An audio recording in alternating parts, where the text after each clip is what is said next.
नमस्कार, मेरा नाम है अनुज। नई दिल्ली घोषणा पत्र पर अमल आवश्यक। नई दिल्ली घोषणा पत्र में समस्त 83 बिंदुओं पर G20 के सभी देशों की सहमति बनना भारत के लिए विलक्षण उपलब्धि है। यह भारत की सफल कूटनीति एवं सकारात्मक विदेश नीति का ही परिणाम है कि रूस यूक्रेन युद्ध के बीच भी विश्व की बड़ी शक्तियां विभिन्न मुद्दों पर एकमत हैं। इससे भी अधिक महत्वपूर्ण वह आर्थिक दृष्टिकोण है जिसे इस सम्मेलन में हासिल किया गया है। यदि इन लक्ष्यों को हासिल कर लिया जाता है तो इसमें कोई संदेह नहीं कि अल्प विकसित और विकासशील देशों के नेतृत्वकर्ता के रूप में भारत स्वयं को स्थापित कर लेगा। पश्चिम एशिया के रास्ते भारत से यूरोप तक बनाया जाने वाला आर्थिक गलियारा G20 सम्मेलन की एक महत्वपूर्ण आर्थिक उपलब्धि है। इस गेम चेंजर यानी बाजी पलटने वाले आर्थिक गलियारे के निर्माण में भारत, अमेरिका, संयुक्त अरब अमीरात, सऊदी अरब, इजराइल, यूरोपीय संघ, फ्रांस, इटली, जर्मनी आदि देश भागीदारी करेंगे। इससे विभिन्न देशों के न सिर्फ बुनियादी ढांचे में निवेश के लिए साझेदारी को प्रोत्साहन मिलेगा बल्कि सतत विकास को नई दिशा भी मिलेगी, क्योंकि गलियारे में सम्मिलित देशों के बीच केबल बिछाकर डाटा हस्तांतरण, रेलवे लाइन, बंदरगाह, विद्युत एवं हाइड्रोजन पाइपलाइन आदि के द्वारा दूरियां कम की जाएंगी। एक अनुमान के अनुसार इस आर्थिक गलियारे से भारत एवं यूरोप के बीच लगभग 40% तक व्यापार को बढ़ावा मिलेगा। व्यापार को बढ़ावा मिलने के साथ साथ इस गलियारे के बनने से स्वेज नहर से होने वाले व्यापार पर निर्भरता कम होगी। अभी तक भारत एवं यूरोप के बीच होने वाला व्यापार लाल सागर, स्वेज नहर और भूमध्य सागर के मार्ग से होता है। चीन के बढ़ते प्रभाव को कम करने एवं मध्य एशियाई देशों के साथ अपने संबंधों को सुधारने के लिए अमेरिका इस परियोजना में भारी भरकम निवेश के लिए तैयार है। रूस एवं यूक्रेन पर अपनी निर्भरता को कम करने एवं कुशल श्रम शक्ति के लिए बूढ़े होते यूरोप के लिए भारत से व्यापार एक जरूरत बनती जा रही है। चीन के बढ़ते प्रभाव को कम करने एवं मध्य एशियाई देशों के साथ अपने संबंधों को सुधारने के लिए अमेरिका इस परियोजना में भारी भरकम निवेश के लिए तैयार है। इससे स्वेज नहर के उपयोग पर जो निर्भरता है उसको भी कम किया जा सकेगा और रूस एवं यूक्रेन पर अपनी निर्भरता को कम करने एवं कुशल श्रम शक्ति के लिए बूढ़े होते यूरोप के लिए भारत से व्यापार एक जरूरत बनती जा रही है। वैश्विक स्तर पर पर्यावरण के प्रति बढ़ती चिंता के कारण मध्य एशिया के देश भी तेल एवं गैस के अतिरिक्त अर्थव्यवस्था के अन्य क्षेत्रों के विकास पर गंभीरता से विचार करने लगे हैं। वैश्विक स्तर पर पर्यावरण के प्रति बढ़ती चिंता के कारण मध्य एशिया के देश भी तेल एवं गैस के अतिरिक्त अर्थव्यवस्था के अन्य क्षेत्रों के विकास पर भी गंभीरता से विचार करने लगे हैं। यह गलियारा चीन की बेल्ट एंड रोड योजना को भी एक बड़ी चुनौती पेश करता है। इसके अंतर्गत चीन अत्यधिक कर्ज देकर उन देशों का शोषण करता है। इसके विपरीत भारत का दृष्टिकोण सभी देशों के साथ समन्वय और सहयोग को बढ़ाकर व्यापार बढ़ाना है। मध्य एशिया के विभिन्न देशों में रेलवे की कनेक्टिविटी को बढ़ाकर भारत अपने अनुभवों एवं निवेश द्वारा विकास की एक नई कहानी भी लिख सकता है। अफ्रीकी संघ को G20 में शामिल कराने के प्रयास भी भारत के आर्थिक विकास को नया आयाम दे सकते हैं। अफ्रीकी संघ को G20 में शामिल कराने के प्रयास भी भारत के आर्थिक विकास को नया आयाम दे सकते हैं। वर्तमान में 1 अरब से अधिक की आबादी वाला अफ्रीकी महाद्वीप $1 ट्रिलियन की अर्थव्यवस्था वाली ताकत बन चुका है। 1 अरब से अधिक की आबादी वाला अफ्रीकी महाद्वीप 1 ट्रिलियन अर्थव्यवस्था वाली ताकत बन चुका है। इस बाजार का अनुकूलतम उपयोग करने के लिए भारत को पारदर्शी आर्थिक सहयोग योजनाएं पेश करनी चाहिए।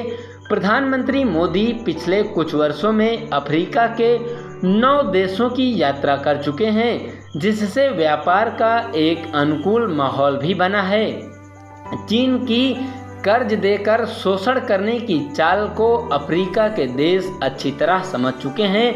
इसका लाभ लेने के लिए भारत को स्वयं को तैयार करने की आवश्यकता है।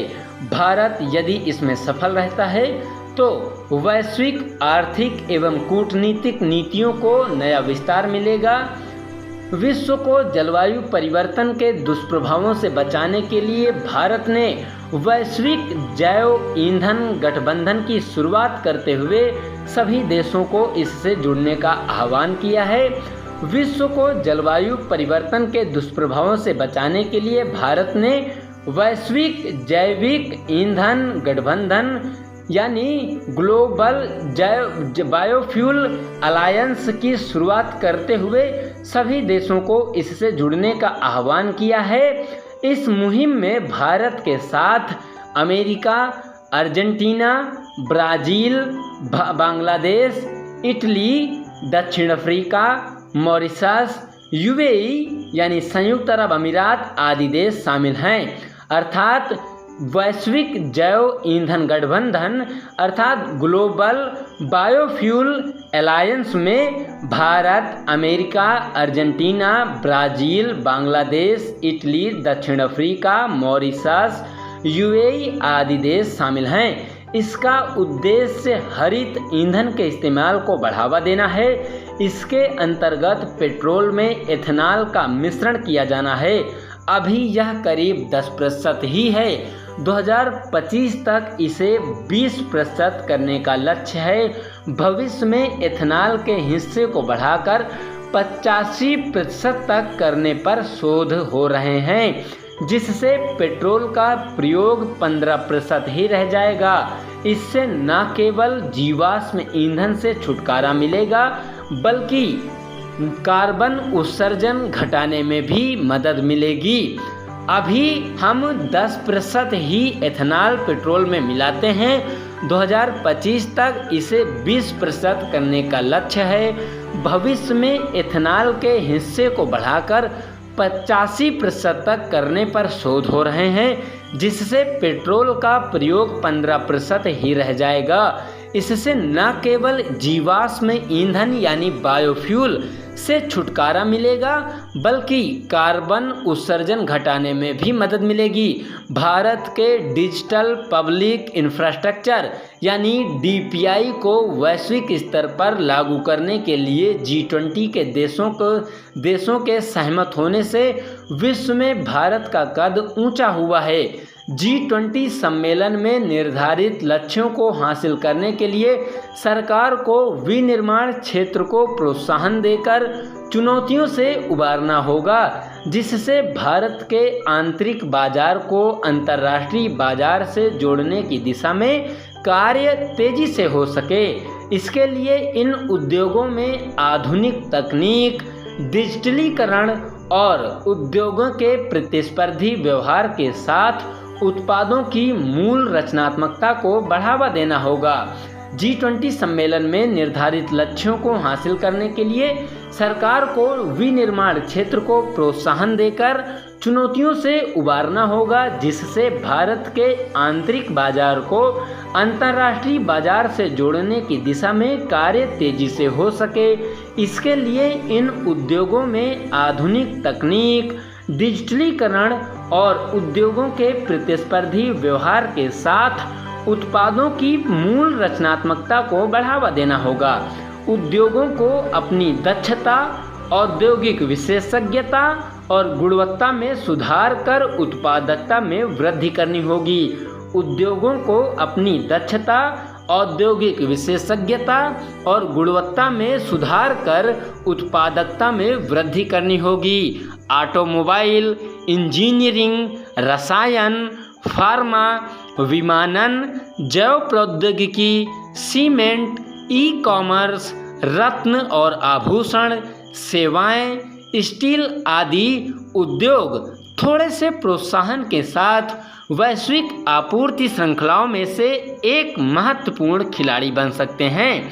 ऑटोमोबाइल, इंजीनियरिंग, रसायन, फार्मा, विमानन, जैव प्रौद्योगिकी, सीमेंट, ई कॉमर्स, रत्न और आभूषण, सेवाएं, स्टील आदि उद्योग थोड़े से प्रोत्साहन के साथ वैश्विक आपूर्ति श्रृंखलाओं में एक महत्वपूर्ण खिलाड़ी बन सकते हैं। इससे न केवल आर्थिक विकास बल्कि रोजगार सृजन भी होगा।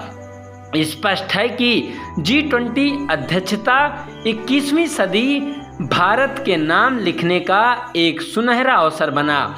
स्पष्ट है कि G20 की अध्यक्षता 21वीं सदी भारत के नाम लिखने का एक सुनहरा अवसर बना। इस अवसर को भुनाने के लिए नई दिल्ली घोषणा पत्र पर अमल आवश्यक है। यह अच्छा है कि भारत ने इसके लिए नवंबर में G20 की एक वर्चुअल बैठक प्रस्तावित की है। बहुत बहुत धन्यवाद।